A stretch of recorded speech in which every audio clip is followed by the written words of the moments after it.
සුබ දවසක් ඔයාලා හැමෝටම ඔයාලා මඟ තුලා ඉන්නේ රීල්ස්කෝප් එක්ක.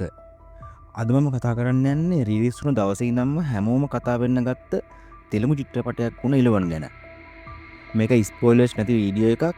ඒ නිසා මම මේකෙන් කතා කරන්න යන්නේ මේ මූවී එක නොබලපු කෙනෙක් ඉන්නවා නම් එයාට මේක බලන්න තරම් වටිනවද නැද්ද කියලා.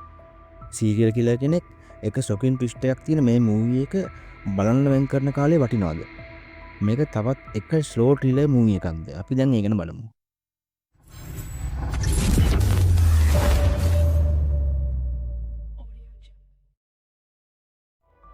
ඉලවන් චිත්‍රපටයේ ලොකේෂ් අජිල්ස් අධ්‍යක්ෂණය කරපු පළවෙනි චිත්‍රපටය.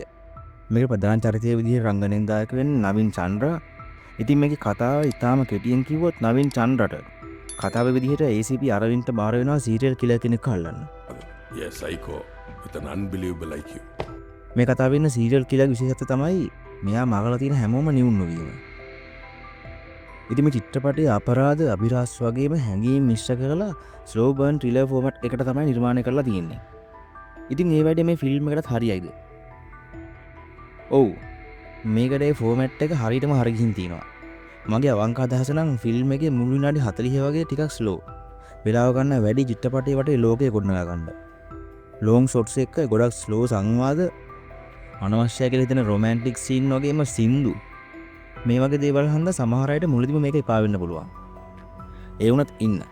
මේක සෙකන්ඩ් හාෆ් එක කියන්නේ ආයේ කියන්න දෙයක් නැහැ. ළඟකදී මම දැකපු හොඳම කතාව තියෙන්නේ පටන් ගන්න මෙතනින්.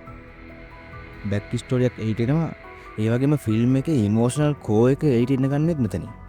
ඔයා ෆස්ට් හාෆ් එක දැකපු විදිය සම්පූර්ණයෙන් වෙනස් කරන ට්විස්ට් එකක් සෙකන්ඩ් හාෆ් එකේදී ඩ්‍රොප් වෙනවා. ඉතින් මේක ඉවසීමෙන් ප්‍රතිඵල ලැබෙන දුර්ලභ ට්‍රිලර් මූවී එකක්.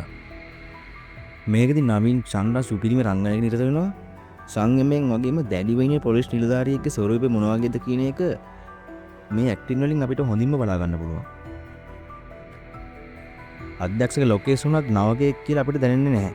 එයා මේ ෆිල්ම් එකේ මනෝභාවයන් ගොඩනගන විදිය සුපිරි. පෞද්ගලිකව මට මේකේ සමහර තැන්වල ප්ලොට් හෝල්ස් දකින්න ලැබුණත් ඒවා සාර්ථක විදිහට ඊළඟ විනාඩි කිහිපය ඇතුළත වහලා දැම්මා.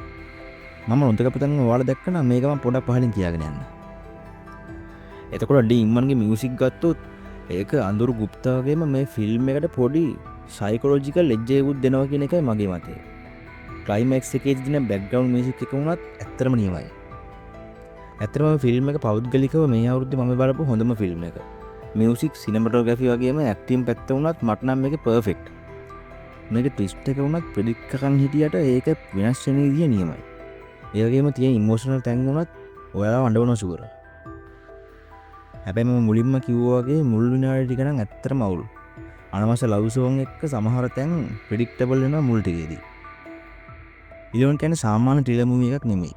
ඒක වාග් කාලයේ අවධානය වගේම ඉවසීම ඉල්ලන මූවී එකක්. හැබැයි ඒවා ඒ ටික දුන්නොත් එන රිසල්ට් එක ඇත්තටම වටිනවා. ඒක පර්ෆෙක්ට් නැතුව ඇති. ඒත් ප්‍රබල උත්සාහයක ප්‍රතිඵලයක්. ඉතින් මොකද්ද බලපුවාගේ අදහස? ඔයාලා හිතන විදිහට මේක හොඳද නරකද? එහෙම නැත්නම් ඇවරේජ් මට්ටමේද තියෙන්නේ? පහලින් කියාගෙන යන්න.